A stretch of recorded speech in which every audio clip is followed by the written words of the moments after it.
This is Distant Replay, the podcast that goes back in time to relive all the greatest events that we witnessed in sports. From upsets, to championships, to cultural moments, we discuss it all. Coming up on today's episode.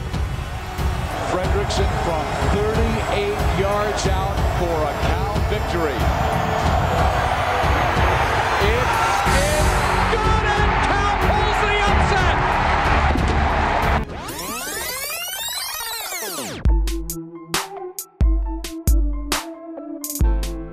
Taking you back to September 27th, 2003 for a classic Pac-10 college football regular season matchup. USC, ranked third at the time, traveling to Cal with a little quarterback who just came over from JUCO by the name of Aaron Rodgers. Mike, welcome into Distant Replay. Good to talk to you again. This game quietly was just was off my radar, but I was like, hey, we're getting close to the season starting, NFL 2. Aaron Rodgers, who knows how much longer he has. Let me go back and see what Cal games he was involved in. And I came across this one, and I forgot how good this game was. You know, it's interesting. That's how you found this. I thought you were looking for good early season college football games. No. Which are hard to find. And this is the second one, I think, you know, of course I think this, but I think we knocked it out of the park with our game selection here because this is the toughest time of year to find good games because you forget about them. Mm-hmm. But just this is a huge game, you know, in several people's careers. And in an odd way, I think would launch Aaron Rodgers to what he became. Yeah, and this game is wild because you've got Matt Leinart, who has taken over, brand new quarterback at USC. We know what he becomes. You have Aaron Rodgers, who's still, I mean, fair to say, an unknown, almost a complete unknown at this point. He is not even the feature in the pregame. They don't really even mention him a lot. Great point. They mentioned all the pregame talk is about Jeff MacArthur and USC, the wide receiver. Yeah, because USC, I mean, comes in preseason number 3. So we're going to dive into all this thing tonight, plus a shocking turn of events in the third quarter of this game that I don't think either one of us saw coming. So No. we're gonna get into all that on this episode of Distant Replay. We're going to put the game up. You can watch it yourself as it aired on Fox Sports Net back in 2003. Oh, what a great time to be alive and right in the heart of us watching football, Mike, with being in college and everything. So this is going to be a fun one to go back to. But connect with us on Twitter and Instagram as well, and then YouTube. We put all of our shows up on YouTube. Please like, subscribe, leave a comment. We appreciate all of that. So where do we start here, Mike? I guess we got to start by setting the stage on where these two teams are right now because we're in 2003. This is, again, first month of the season. USC undefeated, and USC's coming off this is the third year for Pete Carrol, and coming off the year where Carson Palmer was a star at USC, and now they turn to a guy that was pretty highly recruited, but we don't really know what he's going to do in his career at USC, but we're giving him the reins early on in Matt Leinart. Yeah, so year 3 at USC for Pete Carrol. And this is like, you know, the very beginnings of this whole little USC run that they would go on the next 3 seasons. You'll see guys in this game not playing as big of roles as they would later this year and then in the 2 years after this. But you'll start to get a little bit of an idea of what's to come for USC. And I just thought it was interesting to do a game where we're at this phase of the Pete Carrol USC dynasty. Very, very intriguing. Yeah, very intriguing indeed. And this USC team began the season at number 6 Auburn and went down there and won that game 23-0, beat BYU, beat Hawaii, and then we're traveling to Cal in week 4 as the third-ranked team in the country. And this is a team, too, this USC team, that started slow under Carroll, if you remember, but 2002, they started to turn that corner, had a couple losses early, but then reeled off 8 straight wins to finish the season. So this is one of the hottest teams in America when you date back to 2002. Yeah, and the unique thing about this USC edition is all the pregame talk is about their defense. Oh, yeah. So we're not talking about Reggie Bush, who's on this roster, Lendale White, a little bit of Mike Williams they talked about. Matt Leinart's still an unknown. The focus here is, wow, this USC defense, because remember, like Ben said, they're coming off of shutting out Auburn at Auburn earlier in the season. One guy that I did not realize was on this team, maybe you know, but Matt Castle. was the backup to Matt Leinart. I knew Matt Castle was a backup at USC. When he exactly was a backup, I was not sure. Yeah, But he was a backup to both Palmer and to Leinart. He was a junior in this season, but I thought that was interesting, Leinart being a sophomore. But, yeah, I mean, the stars on the offense, Mike Williams, we know all about. He was a stud in college. Obviously, his NFL career was a little bit of a different story. And then Kerry Colbert, hadn't heard his name in a while. So remember, if you're a big-time fantasy player, yeah, you remember sitting around like in 2007-ish, like, man, do I draft Kerry Colbert or do I take like a running back here? Yeah. You know, Kerry Colbert was one of those guys you filled out your fantasy roster with. And then Dominic Byrd, who made some great plays in this game, he would go on to be a bigger star, but he was still kind of a quiet. He had all the skills, I think, and it was probably I was guessing highly recruited. But yeah, he was in the U.S. Army All-American Bowl. But I think he was still not a proven commodity at this point. But he would go on to be. So Leinart had some weapons on this team. Yeah, and a big guy that they featured in this was Mike Williams. So Mike Williams, the receiver, is the guy on this offense. Yeah. Right? I mean, they would have 3, 4, 5 guys if you talk about like the next season for USC, guys that we'll get into here a little bit, well documented, you know, the stars they had on offense in the years to come. But this is an offense that is heavily geared around Mike Williams and running back Herschel Dennis. Yeah, Herschel Dennis as well. This offense, too, included a freshman by the name of Steve Smith, who didn't make a lot of plays in the game, but did have a couple blocks that they pointed him out, but just a young player that would go on to be pretty good for this USC team. Indeed, but the offense was loaded, but so was the defense as well. But I thought I was really surprised. What I love going back to, I should say, not surprised, what I love going back to in this game is going back to the coaching staff for this team. Just amazing, okay? And I'm sure you're probably aware of most of the guys on this team, but of course you had Pete Carrol, his offensive coordinator, Norm Chow, who was like at this time, like if you were talking offense, bro, you were talking about Norm Chow's offense, okay? You had Ed Orgeron, associate head coach, DL coach as well. You had Lane Kiffin as the wide receivers coach on this team. You had a couple other guys that you probably would notice, probably not worth mentioning, but just those guys alone, this staff was tremendous, and they would go on to be a pretty big deal in a number of different areas. Yeah, of course. Ben, you hit it right on the head with Norm Chow. Like, Norm Chow at this point is considered like he's probably the most well-known offensive coordinator, college football, pro football combined at this point. Mm-hmm. Like he's thought to be like an absolute offensive whisperer, right? And in the coming years when he would leave to go to the pros, right? He went to with Jeff Fisher? Eventually, yeah. Yeah. And then that's when Kiffin and Sarkisian would replace him and become co-offensive coordinators. Right. So, you know, it's a whole thing here at USC, but Norm Chow was the man back then. You know what's so crazy? This is 2003, and I'm going to tie in Alabama because we're going to have a little bit of Alabama talk on here because we got to highlight multiple times during this. And I was at that game. I was in college at the time in Alabama. But we were there was so much turmoil in Alabama and coaching staff, and you remember. Norm Chow was a guy that was a very popular pick for a lot of fans. Like, dude, if we could land Norm Chow to be the head coach, this guy would change the offense. Like, it wouldn't just be a defense, run the football. We'd actually just change the game and actually be a high tempo, move the football, score points. It'd be a game changer. Norm Chow deep in SEC country, huh? I don't know if Norm Chow got any play from the board, but you know, he was among the fans. He was the guy that was talked about. Because at the time, you got to remember, now everyone thinks like, well, Pete Carrol, he's not, he didn't have any ties to Southern California. Right. He was a name off the radar. USC got him. Look how good they're doing now. They're becoming later recruiting nationally now. Like everyone wants to go to USC. Could we do the same thing? Mm-hmm. So it makes sense for the time period. All right, let's go to the other sideline, Cal.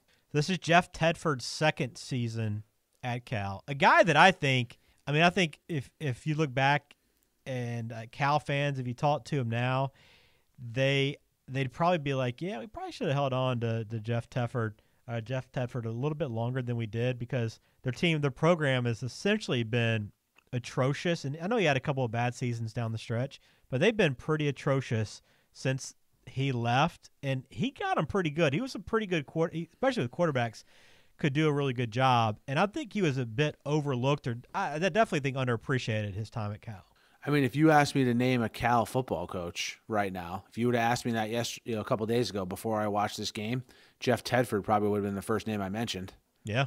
He's the only one that I remember. I'm trying to think in my lifetime. I'm going to give you a couple more that will blow your mind. Marv Levy, coach there. Well, that's not my lifetime. Well, I know that. Go ahead. And Steve Mariucci coached there one year. All right. Well, Mariucci in the Bay Area. That's all you ever hear 96, about. Yeah. Steve Mariucci. All right. Took him to the Aloha Bowl.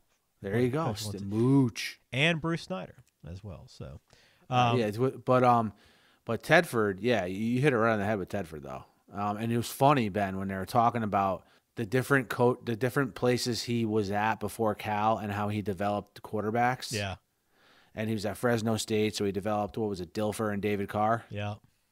And then he was at Oregon with Akili Smith and Joey Harrington. And then his first couple years at Cal, he had Kyle Bowler. And I'm like, boy, look at all those guys and how terrible they all were in the pros.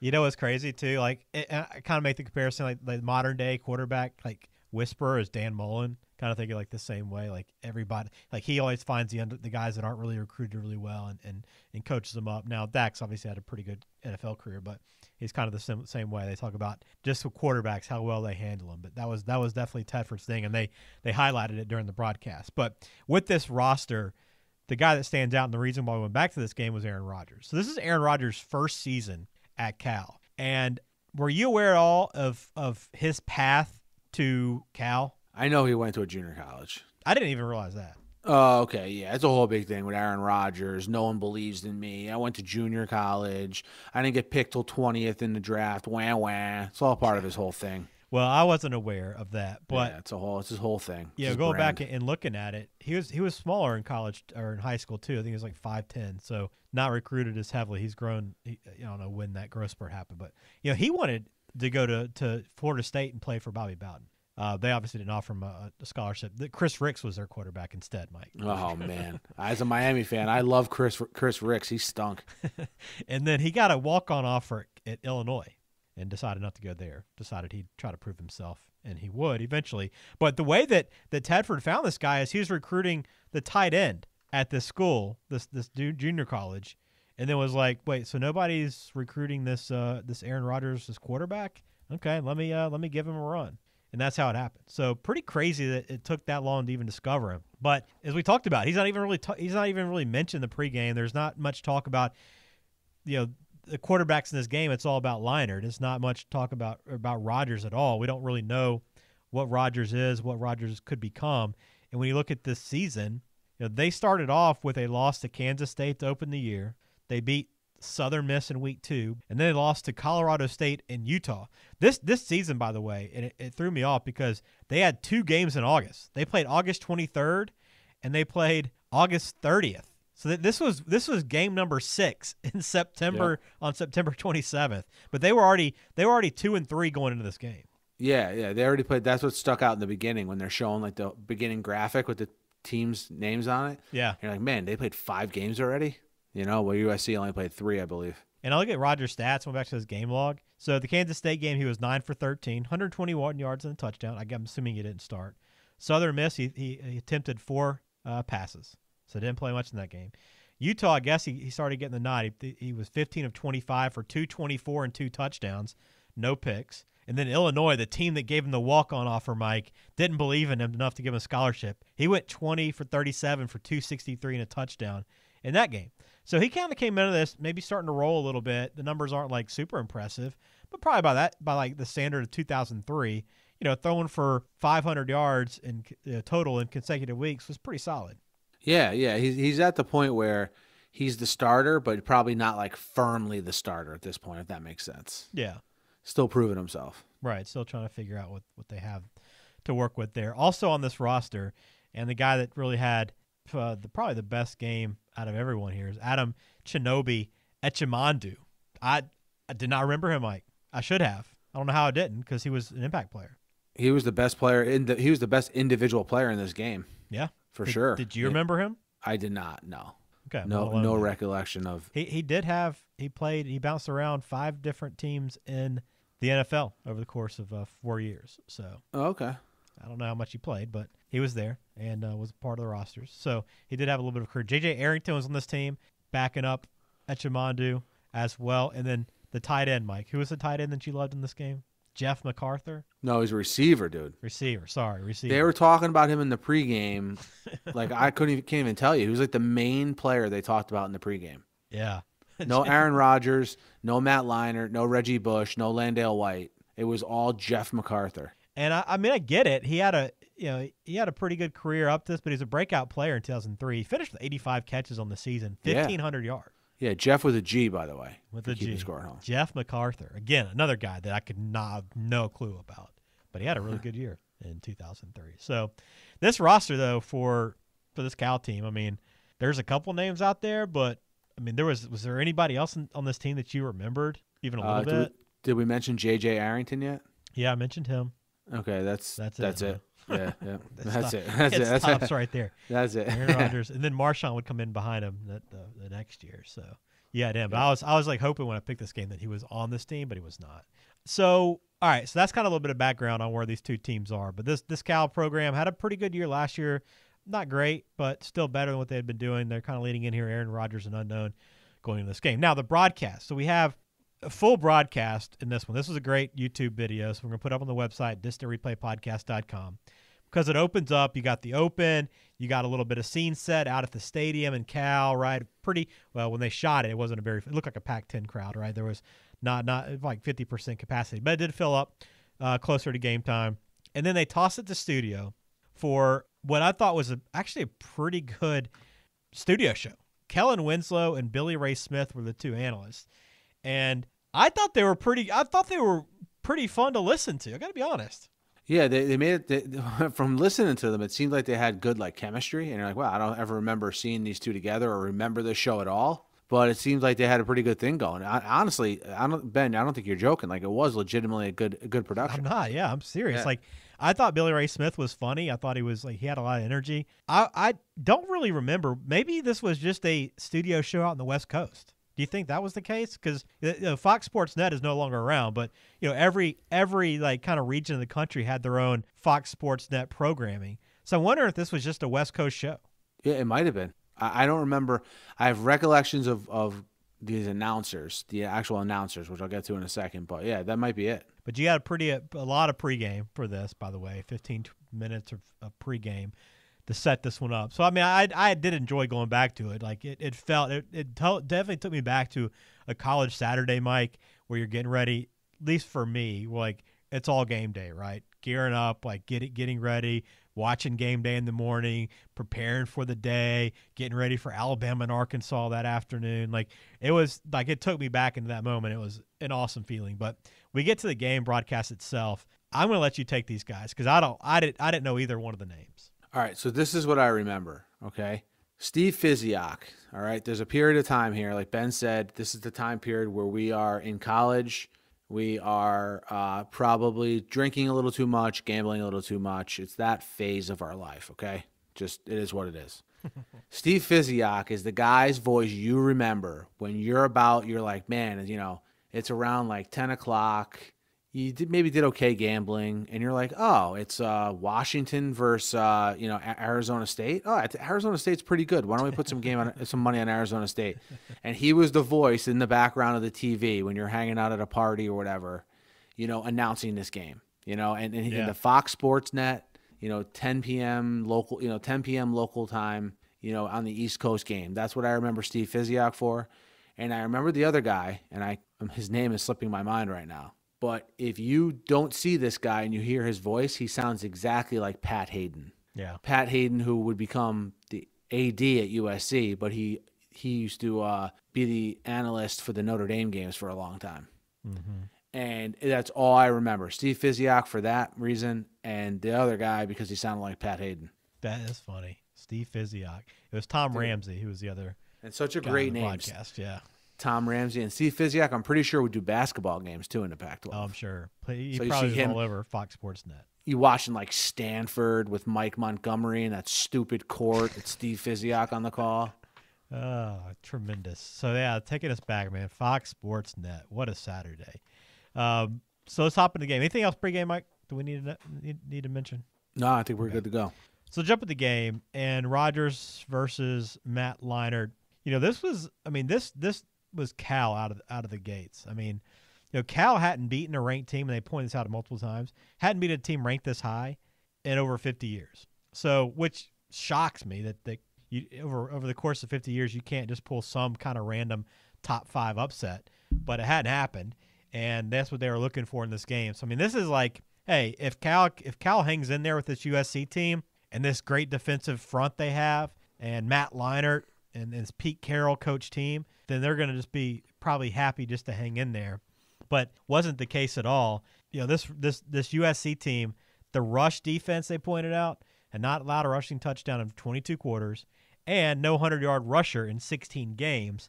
But, of course, Aaron Rodgers ends that streak at the beginning of this game, 4-yard quarterback draw. He showed a little bit of mobility in this game. Yeah, kind of like the kind of mobility like he still shows it now, but earlier in his professional career, like the ability, like just that sense to be able to evade rush and roll out and everything like that. So I agree. 7-0 early on. We get a lot of great studio updates, man. God, I loved it. It was so nostalgic. But we get a Joe Pa studio update of Joe Pa, kind of like the back end of the Penn State days are slowing down.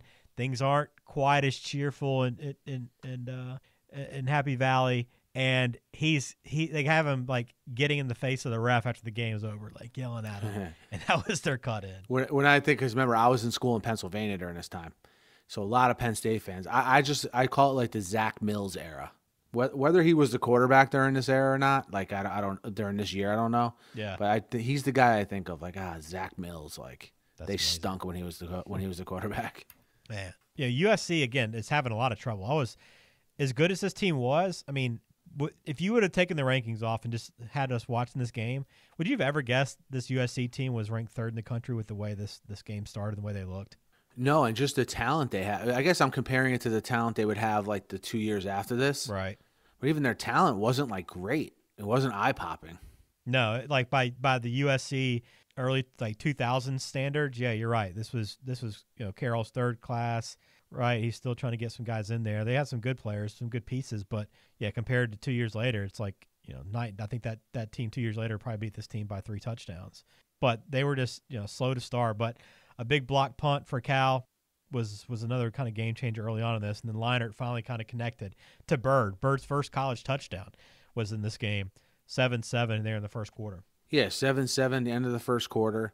And something real quick, Ben, had you ever seen the Cal mascot before we watched this game?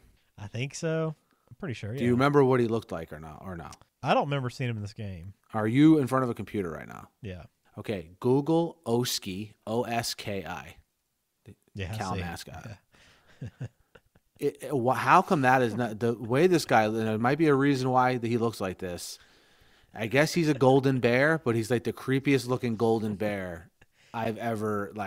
Yeah, because I agree. It's very awkward. Oski. Yeah, I don't know how I don't know how he's been under the radar for this Cal's long. Not been good at anything in a long time. Yeah. That's just a side note, but yeah. So this is the first time I think I made you Google something live on the podcast. So yeah, Cal fans are gonna hate us after the show. Yeah, Cal fans. How you disrespect Oski, bro? Yeah, how could you do that? Yeah, because Cal. I mean, what Cal episodes have we done? We did like Marette Ford. We did another true crime one, and now we're doing this game. But this is actually a good one for Cal fans, so we're making it up to them. Exactly. We are. Yeah. 7-7 after the first quarter. Second quarter is all Cal. They kind of blow this game open and frankly just like control and dominate this entire quarter. You had Aaron Rodgers. It looked really good, man. Made some great throws. I thought his throwing form was a little bit different. He held the ball super high and kind of close to his helmet. But he was pretty locked in, made some good escapes out of the pocket, found guys downfield, hit cross for a 2-yard touchdown, took a lead early on, 14-7 there in the second quarter. Then we also had this quarter another great cut in. I'm sure you love this one.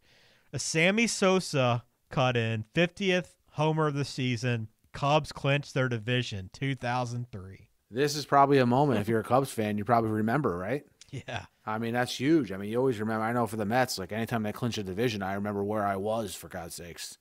You know what I mean? Just clinching a division is a big deal when you're a fan of a team like the Cubs. So, yeah, that was a cool – that's how big the Cubs making a run in the playoffs was at that time before they broke their curse, by the way. You have a West Coast Pac-10 football game, and we're cutting in to show the Cubs win the division. Yeah, true. and what would come in just a month from that, or a couple weeks from that point. Man, just what a moment in time to watch that clip and know what was coming. But that was just one of the separate cut-ins, kind of a bit of an outdated for that. But back to this quarter, I mean, just a complete domination by Rodgers. Another pass, beautiful pass down the seam for a touchdown to make it 21-7. And, Leinart right after this throws a pick. I mean, it's like all Cal until late in this quarter. Like, there's a really good chance for Cal to put this one away, Mike. And then by the worst timing possible, the broadcast loses its feed. Yeah. And they go back to backup audio, right? We know this being the control room at ESPN, like how you have this backup plan. But right as they do it, Cal had it 1st and goal, and they're about to go in, and they get a touchdown called back because of a penalty. And then right after that, we lose video, and all we hear is Aaron Rodgers throwing an interception in the end zone. Could you imagine being a Cal fan? Oh, yeah. I mean, and that was a big turning point in the game also. Huge. Because at that point, Rodgers is like 16 for 19 at that point. Cal is up 21-7. Had they scored there, the game could have been completely different. Yeah, I could not believe it. And then the crazy part is USC gets the ball back, and Leinart throws an interception like minutes later again when we don't have video. Thankfully, like the video comes back right after we see the replay, and they show the replay of the Aaron Rodgers throw, which we didn't get a great look at it, but it looked like a pretty poor pass. But that kind of ended it. A lot of turnovers, a lot of mistakes, but Cal dominated 21-7. Total yardage 281 to 122 in favor of Cal. Time of possession 22 minutes and 40 seconds for Cal, 7 minutes and 20 seconds for third-ranked USC. I didn't realize it was that lopsided. Yeah, and Leinart's only 5 for 15 for 85 yards at this point. Rodgers 17 for 21 for 200 yards. So 17 for 21, Mike. Yeah, he's having a pretty good game. Yeah, he's having a great. And up to this point, it's the breakout game of his career. Yeah. So now we head into the third quarter, and we get one of those, from this time period, vintage UCLA drives, USC drives. Did you want to talk about anything from the halftime show or no? Halftime show, no. I mean, it was a lot of great clips. Of course, Alabama was battling an Arkansas team that was ranked in the top 10 with Matt Jones. Remember Matt Jones at quarterback? Oh, Matt Jones. Yeah. Those early 2000s Arkansas teams were great. Houston Nutt.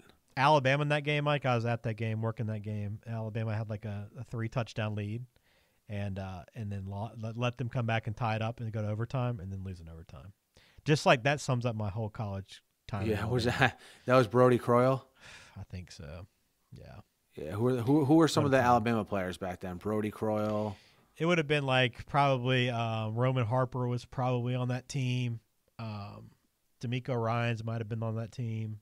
More of a defensive based team. Like the offense, Shad Williams was a running back. Got a really good game in that one. Shad Williams. Yeah, but you wouldn't recognize any of the offensive not players. Sean. Right. Not Sean. Shad. Shad. You remember Shad? Of course, because his name he's so similar to Sean. Yeah, and he's like a strength and conditioning coach at Oregon now. So, like the head guy. So good for him. But yeah, that was bad memories. But yeah, nothing else from halftime. Just again, enjoyed the halftime show. Got to be honest.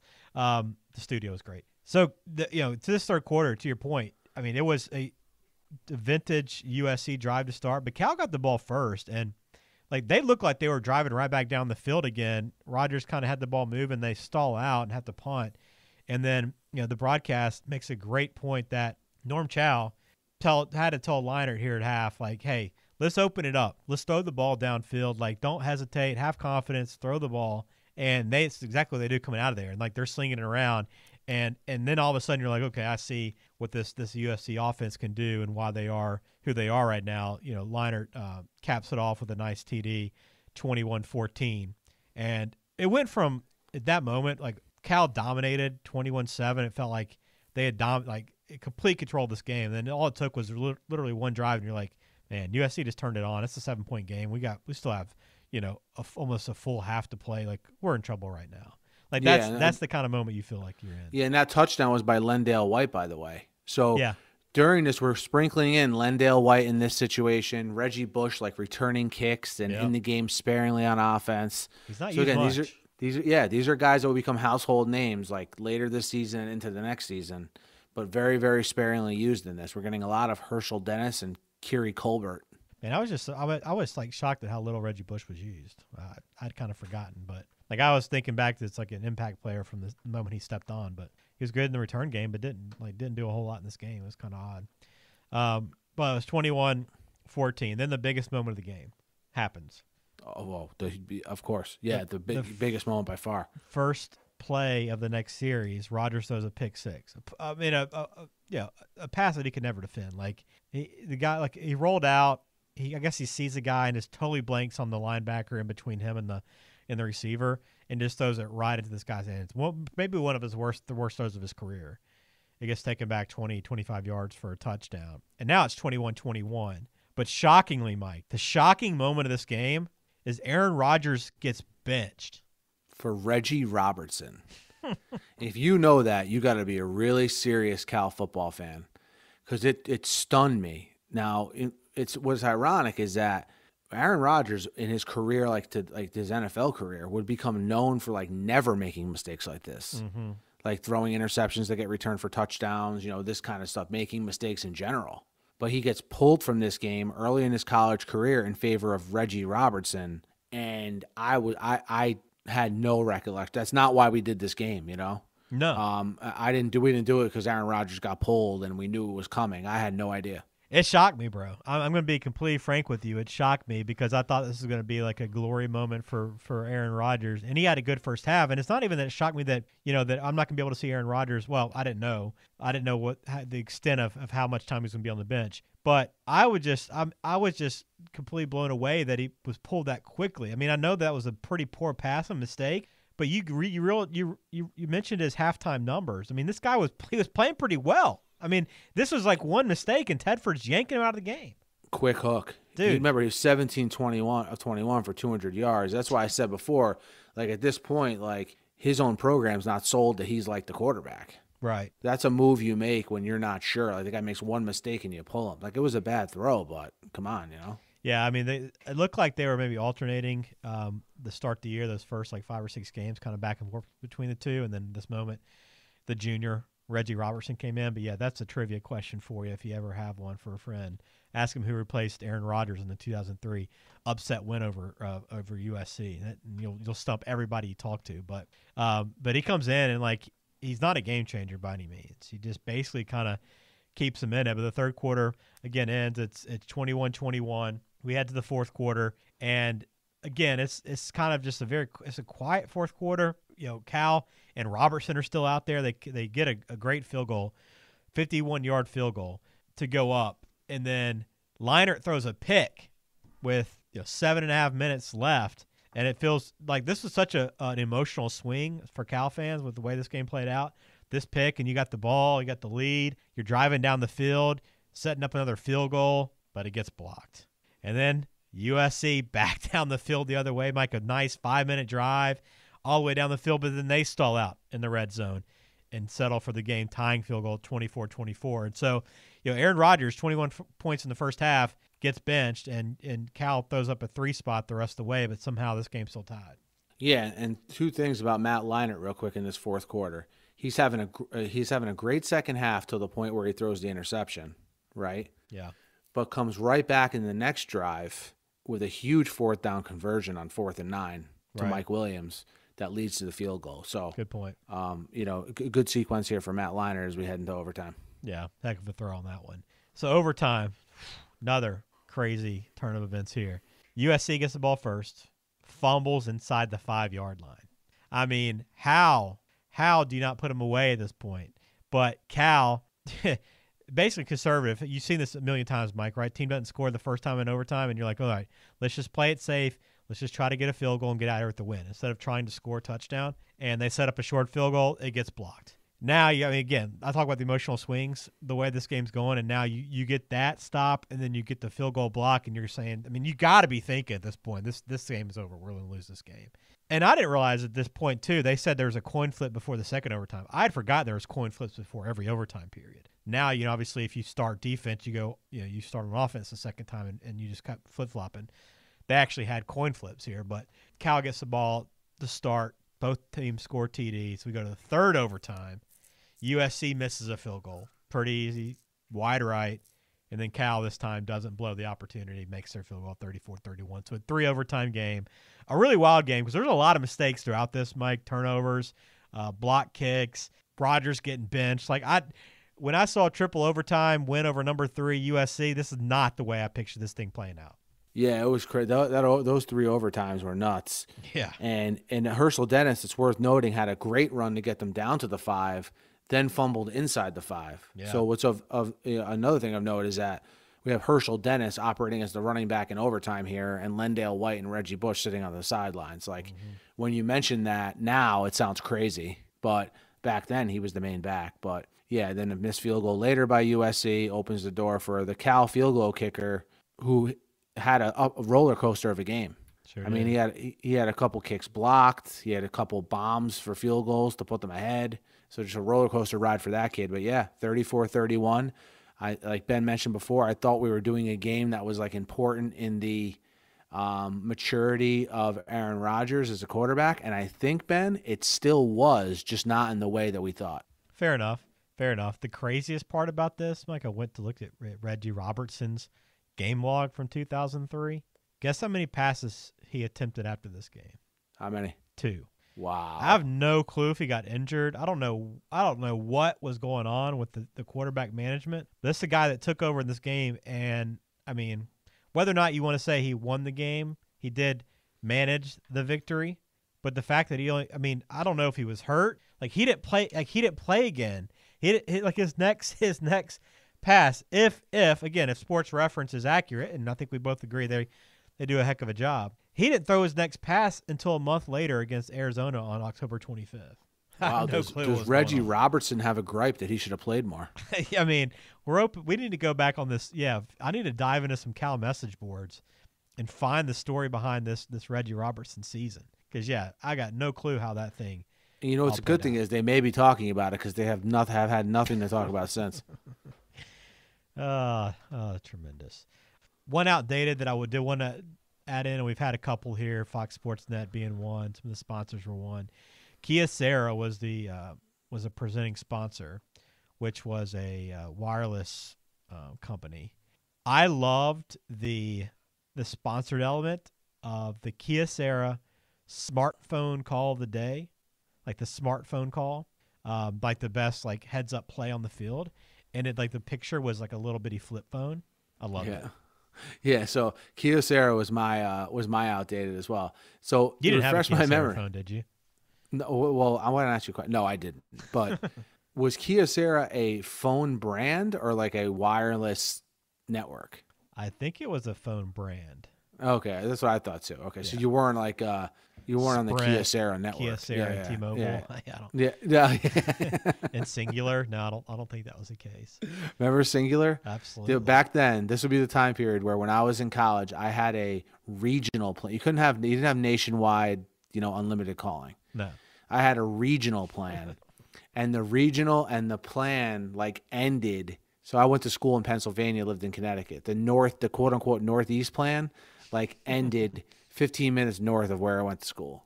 Yeah. Big thing to use my cell phone. We're talking 15 years ago, 20 years ago, and this was the case with cell phones. You had to pay long distance. You had minutes that you had to carefully use and make sure you didn't go over because the overage fees were ridiculous. Things have changed so much, and this does not seem that long ago. And you only got a certain amount of texts per month. Yeah. Oh yeah. Right. Dude, Wasn't that it? 100 text I had so messages many phone bills that were outrageously high during high school and early college because I could not manage my minutes. Oh, there you man. go. It was a learning process. Yeah. Well, you started to manage it really quick after your parents got that bill, though. Yeah, you figure it out. Yeah, you figure it out. Yeah. Let's see.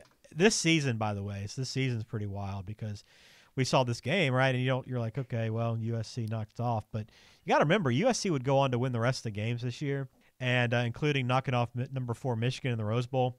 So that happened, and over the course of this season, Oklahoma stayed undefeated. LSU with Nick Saban had 1 loss. They get to the final week of the year, regular season. This is BCS, right? Top 2 teams get in. Oklahoma's number 1, undefeated, only undefeated team in the country, I believe. They go in and they get destroyed by Kansas State in the Big 12 championship game. I think 35-7. Destroyed.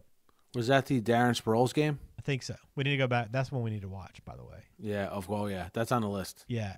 And they still were number one the next week. And it was Oklahoma and LSU. As we all know, Nick Saban LSU won the national championship. USC actually got one of the polls votes as number one and actually claimed that, although we're in the BCS era, which is the official championship this time period, still claimed that national championship and would go on right to win the next year and claim back-to-back, although they only had one BCS championship.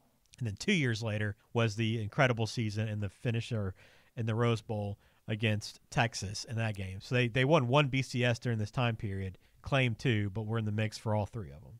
Yeah, and Ben, I looked it up. That was the Darren Sproles year, and that was the year they played the Big 12 championship game at Arrowhead, and it was freezing. Yeah.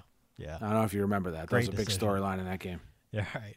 And then Cal, I mean, the season for Cal would be pretty uneventful. They'd go on to lose the next two games, close games. Oregon State, then overtime loss to UCLA. They'd lose to Oregon later in the year as well. And they'd play in the Insight Bowl against Virginia Tech in a 52-49 game. Aaron Rodgers had to have a good game in that one, right? Yeah, I would imagine. But the Insight, remember, Virginia Tech, I mean, that was at the time, 49 points from Virginia Tech was an explosion back then. They never really had really good offenses. This is after Michael Vick, right? It is after Michael Vick. This team did have some higher scoring games early on. They did have some games that didn't score as much against good teams, but this Virginia Tech team could score. I don't remember all about them, but they weren't a bad team offensively. But yeah, they're mainly known for defense and special teams for sure.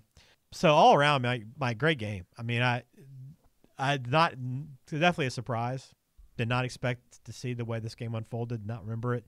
Probably paid attention to it a little bit, but again, I think I was at the Arkansas-Alabama game, so did not see this Fox Sports Net broadcast. I don't even know if I could have gotten it in Tuscaloosa because of the West Coast thing, but it was fun watching this game. Yeah, like you said, I couldn't put it any better. Pleasant surprise, and I'm glad we decided to do it.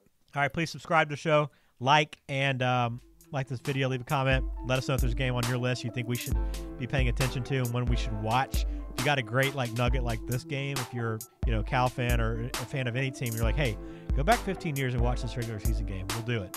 We'd love to watch it. So we do appreciate all the feedback that we do get, all the recommendations. Please subscribe, and we'll talk to you again soon. Thanks, Mike. Hey, thanks, Ben. Until next time.